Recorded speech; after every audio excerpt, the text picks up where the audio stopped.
तर मित्रांनो आम्ही आता चाललो आंघोळीला. हा विनायक निपुंगळे आणि मी. आमच्या गावा शेजारी नदी आहे, तुम्ही पाहू शकता थोड्या टायमात.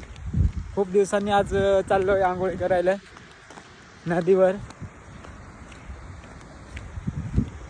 तसं मला आज पण घरीच आंघोळी करायची होती गरम पाण्याने, पण हा सांगत होता चल बा जाऊ नदीवर आंघोळ करायला. हे बघा आमची नदी. हे बघा नदी एक नंबर एकदम कडक. आता कसा निवडून पडतो बघा.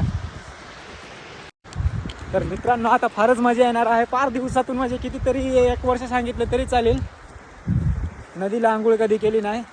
लहानपणाने खूप आम्ही नदीलाच सारा दिवस राहायचो. तर मित्रांनो आम्ही पोहोचलोय आमच्या छोट्याशा नदीवर. हे बघा तुम्ही पाहू शकता.